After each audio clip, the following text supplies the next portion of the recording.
Assalamualaikum warahmatullahi wabarakatuh.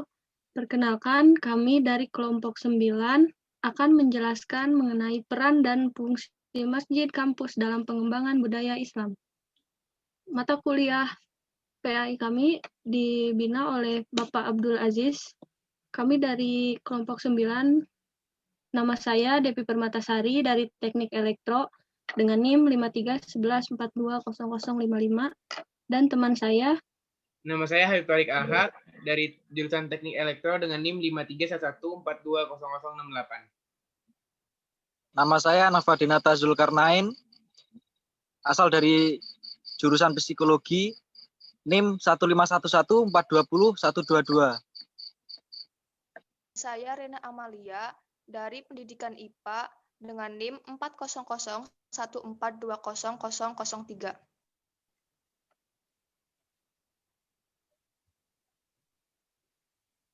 Adapun yang akan kami jelaskan adalah pertama, pengertian masjid, yang kedua, fungsi masjid dalam Al-Quran, yang ketiga, fungsi masjid dalam hadis, yang keempat, fungsi masjid dalam lingkungan kampus, yang kelima, fungsi dan peranan masjid dalam membangun budaya Islam, yang terakhir, kesimpulan. Yang pertama akan dijelaskan oleh Rena. Yang pertama, apa itu masjid? Secara bahasa, kata masjid adalah tempat yang dipakai untuk bersujud. Kemudian maknanya meluas menjadi bangunan khusus yang dijadikan orang-orang untuk tempat berkumpul menunaikan sholat berjamaah. Az-Zarkashi berkata, manakala sujud adalah perbuatan yang paling mulia dalam sholat, disebabkan kedekatan hamba Allah kepadanya di dalam sujud. Maka tempat melaksanakan sholat diambil dari kata sujud, yakni masjid atau tempat sujud. Mereka tidak menyebutnya marka, tempat ruku atau yang lainnya. Secara istilah, masjid menurut syara adalah setiap tempat di bumi yang digunakan untuk bersujud karena Allah di tempat itu. Ini berdasarkan hadis Jabir radhiyallahu anhu dari Nabi Muhammad SAW. Beliau bersabda, "Wa ju'ilat liyal ardu masjida wa tahura fa ayyuma rajulim min ummati adrakathu shalah fal yusolli." Yang artinya, dan bumi ini dijadikan bagiku sebagai tempat sholat serta sarana bersuci tayamum, maka siapapun dari umatku yang datang waktu sholat di suatu tempat, maka hendaklah ia sholat di sana. Mendirikan masjid adalah hal yang pertama yang dilakukan Nabi Muhammad sesampainya di Yatsrib, sekarang disebut sebagai kota Madinah. Menurut hukum Islam, masjid memiliki aturan dan adab tersendiri. Biasanya digunakan untuk aktivitas agama secara berjamaah. Ibadah terpenting yang dilakukan di masjid adalah sholat berjamaah. Masjid bukan sekedar tempat sujud sebagaimana maknanya harfiah, tetapi memiliki beragam fungsi. Menurut pakar kebudayaan Islam asal Palestina itu, sejak zaman Nabi Muhammad SAW, masjid tidak hanya berfungsi sebagai tempat ritual murni, ibadah mahdah seperti sholat dan iktikaf. Masjid Nabawi juga berfungsi sebagai pusat pemerintahan, sentra pendidikan, markas militer, dan bahkan lahan sekitar masjid pernah dijadikan sebagai pusat perdagangan. Dulunya, masjid digunakan sebagai tempat kegiatan sosial, politik, pendidikan, pengadilan umat Islam, dan lain sebagainya. Sebagian kegiatan tersebut, masjid bisa terlihat hingga sekarang. Di Iran, masjid masih andil besar dalam kemenangan revolusi Islam pada tahun 1979. Selanjutnya, fungsi masjid dalam Al-Quran akan dijelaskan oleh teman saya.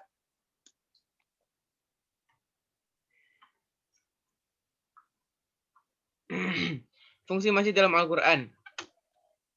Kedudukan masjid dalam Al-Quran dalam Islam begitu penting. Oleh karena itu, umat Islam perlu mengembalikan fungsi masjid sebagaimana yang telah dipraktekkan oleh Rasulullah SAW dan para sahabatnya, yaitu dengan menjadikannya sebagai basis kegiatan-kegiatan keislamian Berikut ini beberapa ayat Al-Quran tentang masjid yang bisa dijadikan sebagai bahan kajian dalam rangka memahami peran dan fungsi masjid dalam Islam.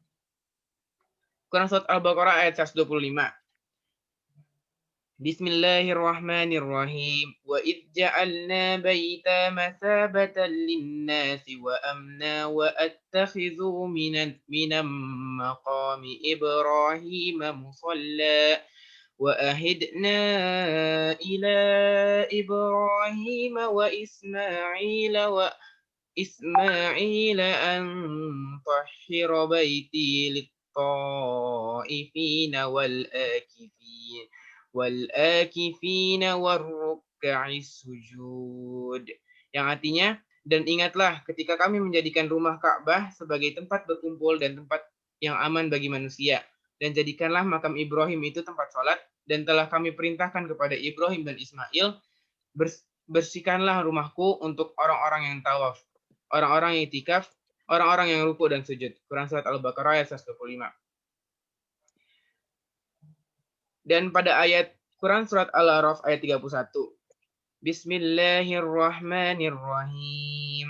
Ya bani Adam khudhu zinatakum inda kulli masjidin wa kulu washrabu wa la tusrifu innahu la yuhibbul musrifin. Yang artinya, wahai anak cucu Adam, pakailah pakaianmu yang bagus pada setiap kali memasuki masjid. Makan dan minumlah, tetapi jangan berlebihan. Sesungguhnya Allah tidak menyukai orang-orang yang berlebihan. Quran Surat Al-A'raf ayat 31. Lalu pada Quran Surat Al-Hajj ayat 26. Bismillahirrahmanirrahim. Wa idh bawa'na li Ibrahim makanal baiti alla tusyrik bi syai'an wa tahhir baitiya lit-ta'ifina wal qa'imina war-ruk'is sujud. Yang artinya, dan ingatlah ketika kami tempatkan Ibrahim di tempat Baitullah, seraya mengatakan, janganlah engkau mempersekutukan aku dengan suatu pun, dan sucikanlah rumahku bagi orang-orang yang tawaf, orang-orang yang beribadah, serta orang-orang yang ruku dan sujud. Quran Surat Al-Hajj ayat 26. Lalu dari segi hadis, Imam Muslim telah merilis beberapa hadis terkait dengan fungsi masjid. Di antaranya adalah, sesungguhnya masjid-masjid ini hanyalah untuk tempat zikrullah, salat, dan qiraah Al-Quran. Sahih Muslim, Kitab Al-Taharah, Bab Wujud Al-Baul wa Ghairah. Lalu selanjutnya akan dibacakan oleh teman saya. Selanjutnya ada fungsi masjid di lingkungan kampus. Ada beberapa fungsi masjid di lingkungan kampus. Yang pertama, sebagai media pengembangan karakter mahasiswa melalui pembinaan sholat wajib 5 waktu, pembinaan sholat Jumat, program tutorial atau mentoring keislaman, dan unit kegiatan dakwah mahasiswa. Yang kedua, sebagai pencegah radikalisme. Cara mencegah paham radikalisme pada masjid di kampus, yaitu dengan cara penyiapan dai yang arif, yang bersifat inklusif, bukan eksklusif, memilih materi dakwah yang menyejukkan, dakwah yang berorientasi transformasi sosiokultural dengan pendekatan partisipatif dakwah. Selanjutnya adalah fungsi dan peranan masjid dalam membangun budaya Islam. Islam tidak bisa dianggap kebudayaan karena Islam bukan hasil dari pemikiran dan ciptaan manusia. Agama Islam adalah sesuatu yang diwahyukan oleh Allah Subhanahu wa taala kepada Rasulullah Shallallahu alaihi wasallam yang mengandung peraturan-peraturan untuk jadi panduan hidup manusia agar selamat dunia dan akhirat. Tetapi agama-agama yang telah banyak mengalami perubahan. Selain Islam memang kebudayaan sebab agama-agama tersebut adalah hasil ciptaan dan daya pemikiran manusia. Walaupun bukan kebudayaan, tetapi agama Islam sangat mendorong, bahkan turut mengatur penganutnya untuk berkebudayaan. Agama Islam mendorong umatnya berkebudayaan dalam semua aspek kehidupan, termasuk dalam bidang ibadah. Jadi di sini dijelaskan bahwa Islam bukan hasil dari kebudayaan, namun malah Islam sendiri yang bisa membentuk kebudayaan dalam suatu negara tersebut. Dan agama-agama setelah Islam adalah hasil dari buah pikiran manusia sendiri. Namun Islam bukanlah hasil dari pikiran atau ciptaan manusia. Ia adalah ciptaan yang maha kuasa, ya Allah Subhanahu wa taala. Selanjutnya perintah itu bukan kebudayaan karena ia adalah wahyu dari Allah Subhanahu wa taala. Tetapi apabila kita hendak melaksanakan perintah, dirikanlah sembahyang. Maka timbullah daya pemikiran kita. Bagaimana hendak bersembahyang, di mana tempat untuk melaksanakan dan lain-lain. Dan dari pemikiran tersebut terwujudlah usaha atau tindakan yang akhirnya menghasilkan sebuah kebudayaan. Seperti keterangan sebelumnya yang mengatakan bahwa kebudayaan bisa melahirkan kemajuan. Maka jika kita bisa melaksanakan arahan perintah lain dalam agama Islam, ini niscaya lahirlah kebudayaan dan kemajuan dalam kehidupan kita. Kemajuan yang dicetuskan karena dorongan agama Islam itulah yang dikatakan kebudayaan dalam Islam. Dan suatu budaya yang dicetuskan suatu bangsa tanpa meniru bangsa lain, itulah yang dinamakan kebudayaan bangsa itu. Berbeda jika suatu bangsa meniru kebudayaan bangsa lain, maka bangsa tersebut dikatakan bangsa yang berkebudayaan bangsa lain. Sama halnya jika orang Islam melakukan atau meniru kebudayaan di luar kebudayaan Islam, maka dia dikatakan orang Islam yang berkebudayaan bangsa lain. Jadi Islam di sini membentuk suatu kebudayaan sendiri.